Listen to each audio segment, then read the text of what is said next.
So this is a very important topic right now. Okay. Thank you very much. Good afternoon. I hope you are all waking up. If not, you can grab a coffee. I'm a lawyer and I'm going to talk about legal stuff, but from the practical point of view, so I hope you will stay awakened and you will enjoy this discussion. My topic of today is DAO, ghost entity or a new business model. So let me start with a short introduction and then we will go deeply to the topic of DAO. So a few words about 3Dots, the company I represent. As I've been presented, Dorota Zabłocka, and I am managing partner of 3Dots. We are a law firm that is focused mainly on new technology and also a regulatory compliance advisory for technological companies or companies who are looking for their path in the new technology sector. We are working not only with Polish projects, our clients are from different parts of the world, and what we are doing, we're trying to help them, first of all, to find themselves in this regulatory environment, and then understand what they are some risk or liabilities resulting from their activity, and then to navigate their activity in this complex regulatory framework. Going, of course, through the licensing procedure and setting up the whole business structure, domestic or patchwork, so in different jurisdictions.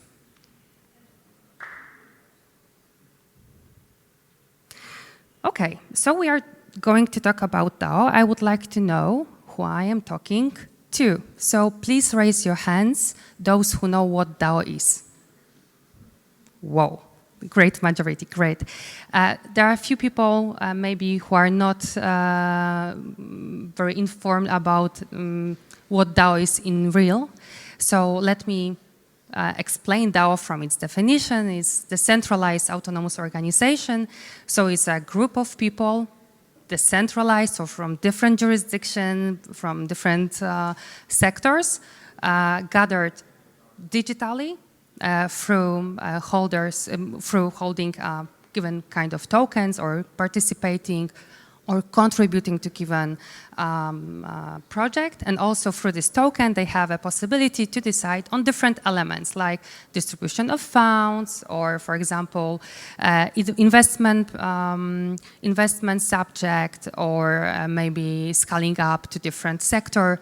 I will explain how it works in a minute. Few words about main characteristics of DAO. Fundamentals of blockchain technology as such is decentralization. Decentralization means mostly that there is no central governing authority or body because the decision-making process is given to the participants of given chain or given network.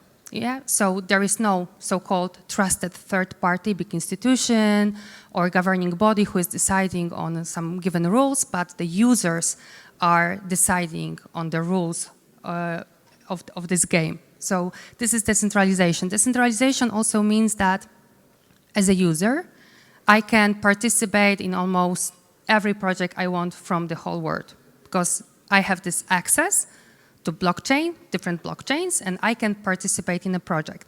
As a project, decentralization for me means that I have access to more users that I have doing the same business in traditional way. Yeah, because I am communicating in different way, I am most accessible, and so on.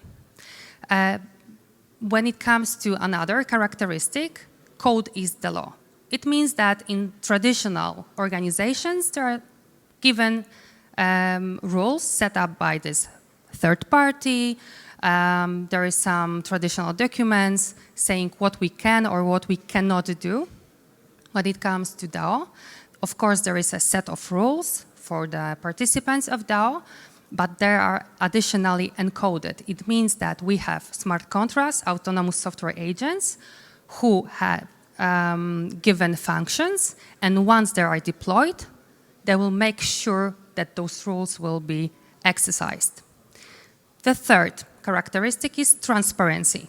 transparency also results from the nature of blockchain itself, because all transactions are trackable and visible on chain. We have register of elections. So once I join given community, I join given organization, I see all past transaction made through token, and also I can see all transactions, all decisions to be made in future via voting for tokens. And talking about voting tokens, main characteristic of DAO is that we have decision-making process through voting, and I can vote if I am a holder of given token. So in all Web3 projects, we have tokenomics. So the founders decide what token would be issued, what rights will be connected with given token, whether there will be also payment tokens like native cryptocurrency of ATH, Bitcoin, and so on, or additionally, maybe there will be a voucher in the form of, I don't know, NFT or any other utility token.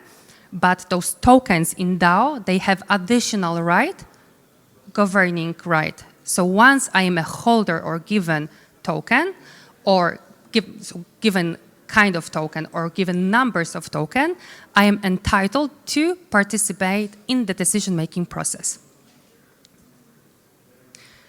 So looking at those characteristics, there is a question whether DAO is a real entity, because it sounds a bit like a company, because we see those procedures in different entities, not only those decentralized. And of course, as a lawyer, I could not go through the presentation without telling you some legal stuff. So let's see how it looks from the regulatory point of view. Being in this new tech business, we are pretty familiar with this approach that first we have business, we have some business relationship related with new technology, and then the regulators, they are waking up, whoa, we need to regulate it. And usually, the law is much more behind the real business.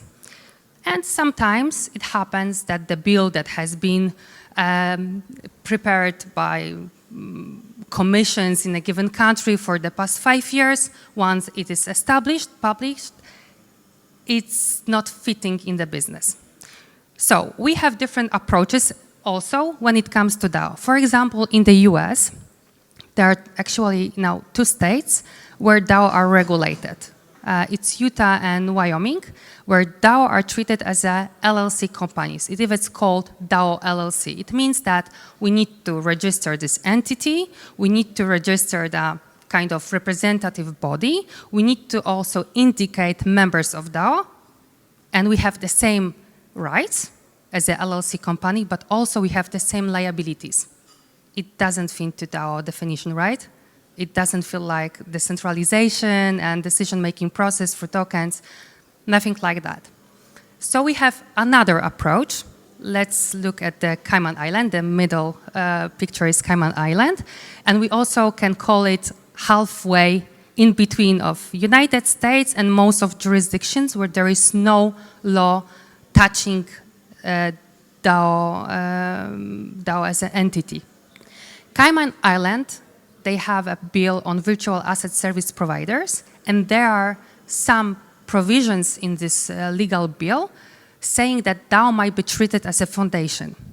And what's interesting here, that we are only indicating like the supervisory person, representative of this foundation, but then all other members of DAO can be anonymous.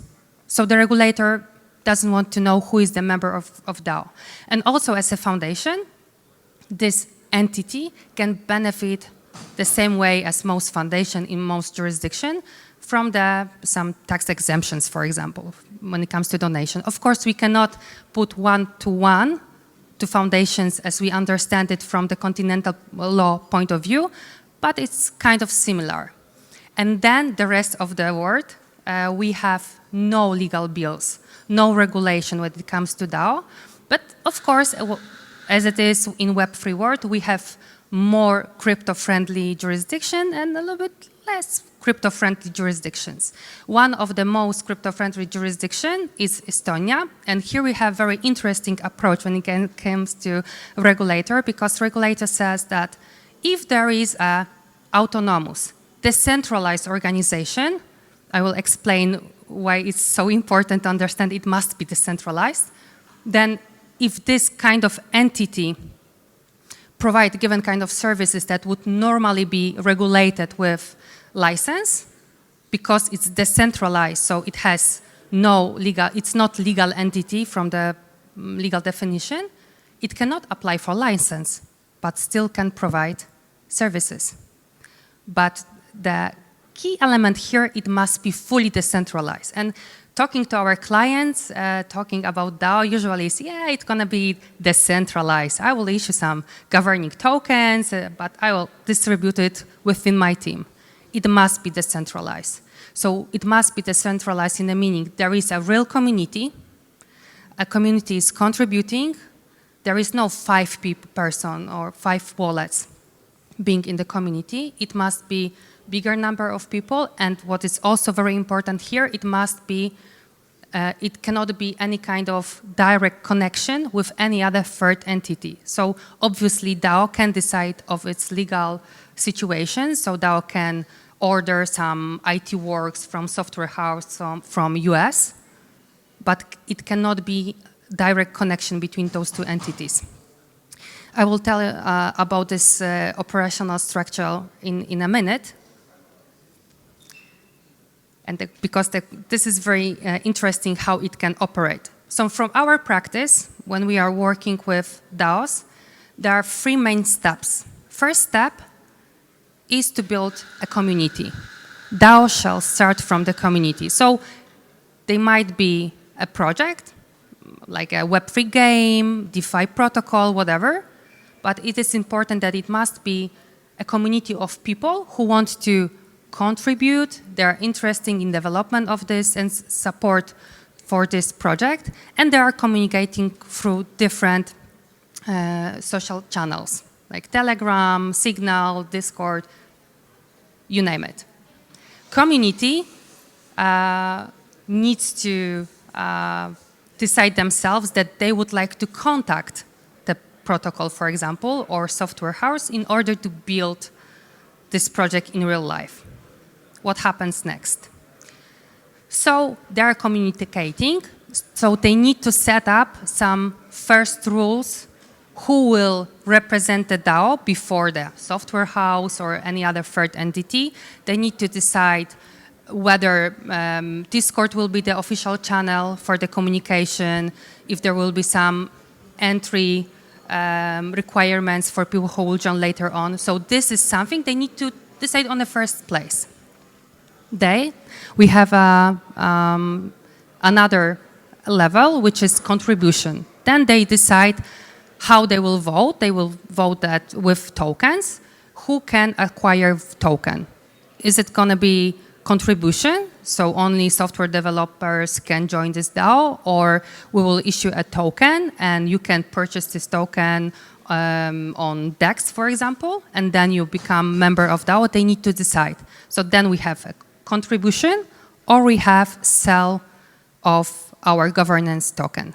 Then, very good practice. It's not very common yet, but it's a good practice to write down so-called the DAO constitution. So we decide as a DAO on given rules how we will be operating. Who will be our representatives, whether it's for one-time action or for a given period of time. Everything is written down in the constitution. Constitution then might be saved in PDF, it might be hashed, kept on blockchain. You can use both.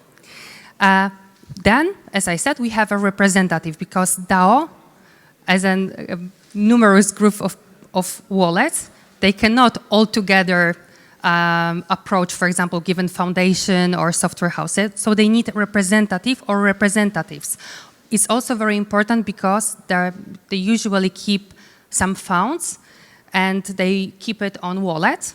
So, for example, they are using multisig. So those representatives usually also sign transactions in multisig. And this representative also need to find so-called DAO wrapper / legal wrapper. And this legal / DAO wrapper is a third entity who is indeed a legal entity, and usually it's a foundation who is helping DAO to operate in this traditional real life. How it works? Please imagine a car without 4 wheels. And even if the engine is perfectly okay, we have the steering wheel and the car basically is fine, but it has no 4 wheels, it cannot move forward.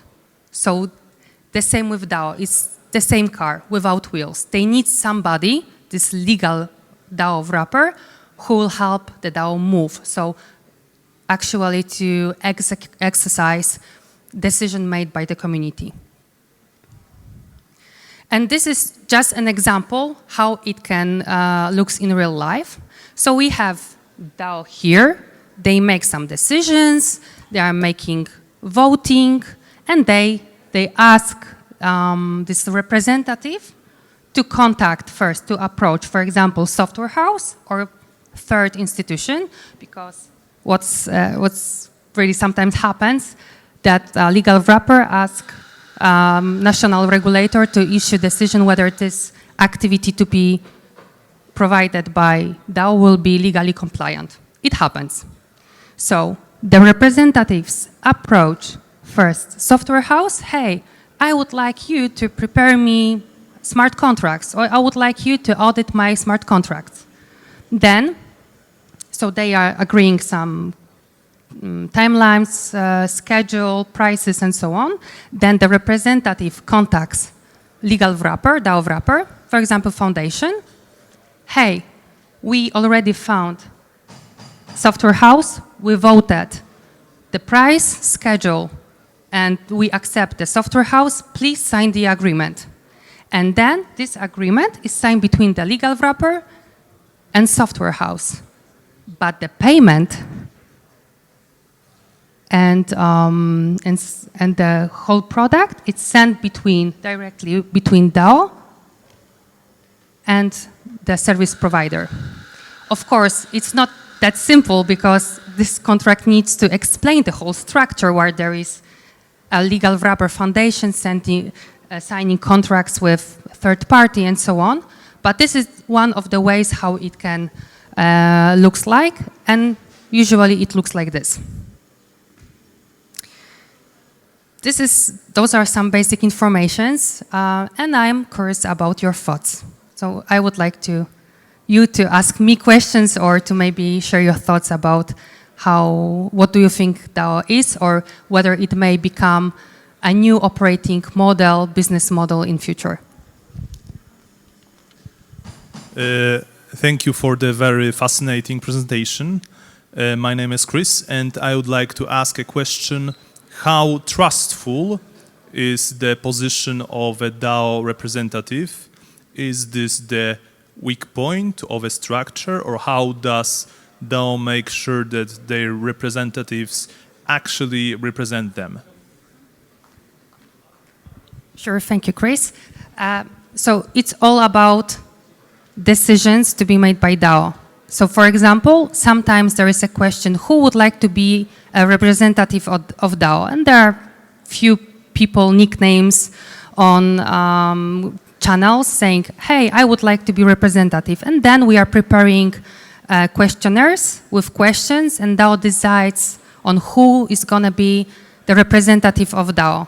And of course, it might be weak point, but at the end of the day, it was decided by DAO, nobody else. There was no third party who decided who's going to be the representative. It was DAO itself.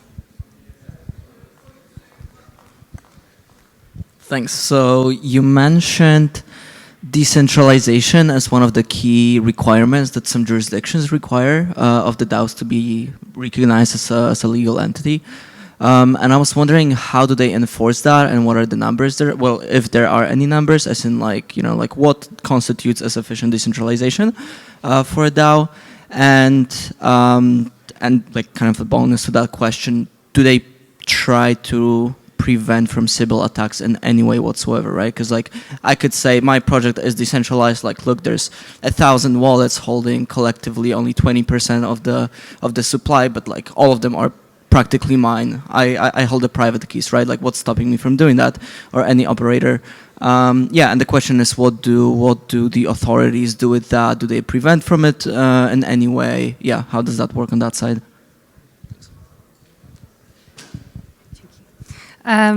I am talking about something really new, so I have never heard about any administrative procedure or court procedure against any DAO project. What we have are guidelines, which are changing pretty fast. And I would ask you how you would prove me as a national regulator that your project is decentralized. It's like in civil procedure, it's word of one party and word another party. So, of course, given jurisdictions like in Poland, I could imagine that our national regulators would not understand really well in details how decentralization works, wallets, mixers, and so on. Maybe in Estonia, Malta, where blockchain is implemented also by given ministries, for example, they would understand it better. But the question is that you will have question, show me, prove me that your project is decentralized, that those wallets who keep most of governance tokens are not yours. So you have to prepare yourself. I'm as a lawyer, I do not advise how to, hide those tokens to not be recognizable as tokens that are team tokens. But in fact, it's always a matter how you would prove that it's decentralized, fully decentralized. That the great majority of projects are distributed within many different wallets. Number one. Secondly, Polish question whether chicken or egg, who was the first? So here, community or project? First, it was a project of given named company who were developing gambling game, Web3 game, or the community who were, oh, wow, we like gambling, gaming projects. Let's look for something interesting. Wow, there is XYZ project. So you need to have a big picture, and just me as a regulator looking at this big picture and all elements, I need to see decentralization. If you prove me that it's decentralized because you are proving that. There was a community, then on the other part of the world, there was a team building some solution. Then the community were discussing this project for the 3 months. Then they, contact this project from the US. Everything depends on how you would prove me that it's not you, that it's not connected to you, that you are not the ultimate beneficiary of the whole structure. DAO are, if DAO are based on smart contracts, then it means they are based on certain blockchains. What are the main blockchains for DAO, perhaps other than Ethereum, obviously? DAO can be created in any blockchain. DAO can be created in any blockchain. So it's it's a matter of people who are interested in given project or given ecosystem, and they are focusing on technology built on this given ecosystem. So it doesn't matter.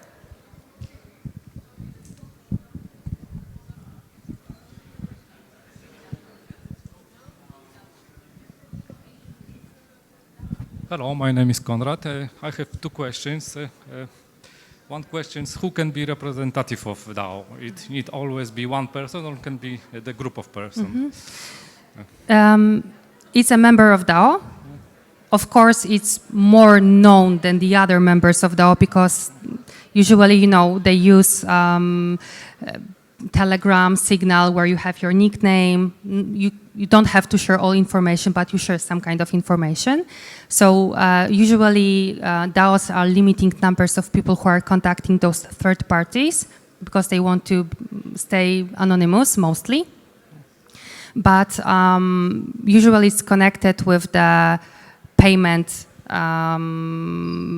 flows. So if you are using multi-sig, usually people who can sign transactions are those who are also not legal, representatives of DAO, because legal wrapper, DAO wrapper, is a registered entity, company or foundation. So this representative, who is not legal wrapper, it's a member of DAO.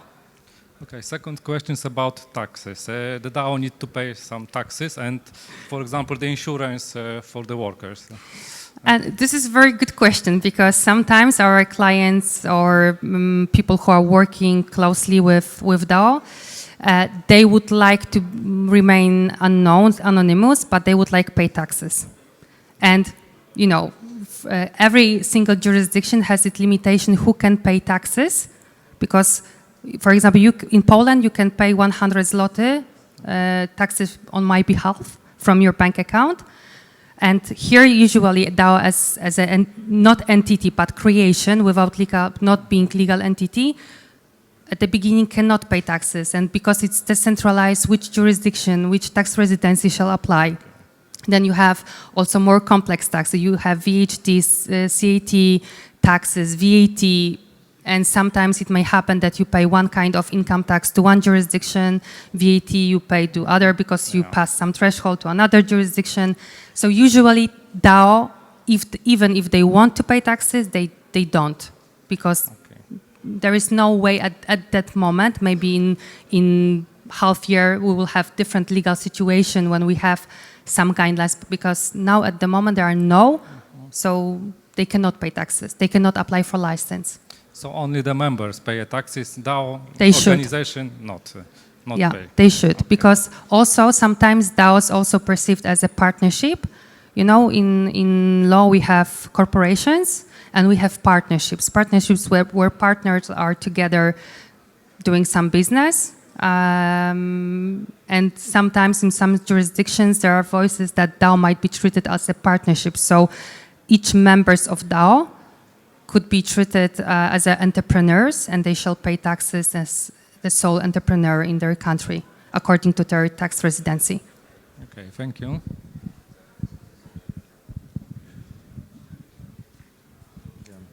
Have you analyzed and wonder how far we are in Poland from possibility of creating DAO? I mean, what is missing the most from the legal point of view, of course? We have good basis for DAO as any other jurisdiction with complex law when it comes to legal relationships, because DAO itself as a decentralized creation, it will never be Polish entity.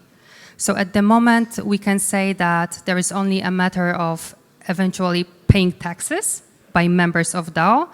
In Poland we have pretty clear tax framework for paying taxes when you keep cryptocurrencies or you exchange it to fiat.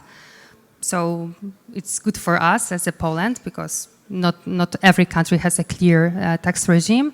But when it comes to DAO itself, it's decentralized. There is no one jurisdiction that would apply. It's more matter of this legal DAO wrapper, yeah, where it's located. If it's going to be located in Poland, then our regulators, KNF or others, then they would have a way to check whether this DAO is fully decentralized, or it shall apply, if they shall apply our Polish regulation to this creation, and in fact it is partnership, no, not a creation, that it's not a legal entity.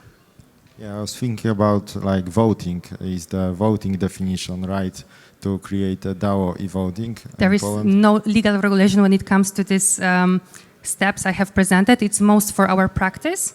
When we are working with national regulators, or we are working with our partners in different countries, this is what we worked out, that it's the easiest way to do it in transparent way, that you have everything written down, you have questionnaires, you have real voting procedures, then you have also proof on blockchain, because we have hashed of these questionnaires. But looking from the legal point of view, there is no legal definition, no legal guidelines. It's just a practice. Okay, thanks.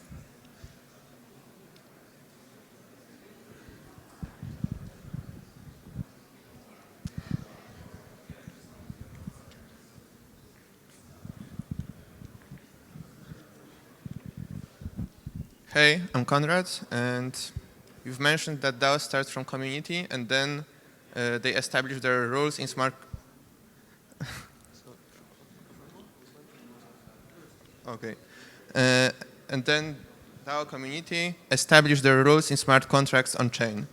And the question is how a community with no legal structure can finance the development of their initial smart contract.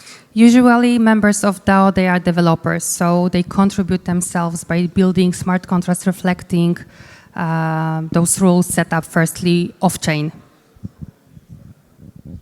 Okay, so if the initial communities are developers, why shouldn't they start a normal company? Because of the same way why we want to keep decentralization in order to centralize Web3 projects. It's just idea. They want to keep decentralization and they don't want to become traditional business. Okay, thanks. So, do we have some more questions? Okay, so if not, next week we are starting our socials and we will be sharing this kind of practical knowledge. You can follow us on Instagram, TikTok, Twitter, or X. Advertisement. So also if you have any additional questions, we are staying here together with my partner Alexandra. She's in white dress. Yeah, there. So yeah, feel free to approach us. Thank you very much for having us. Have a great Warm day. applause.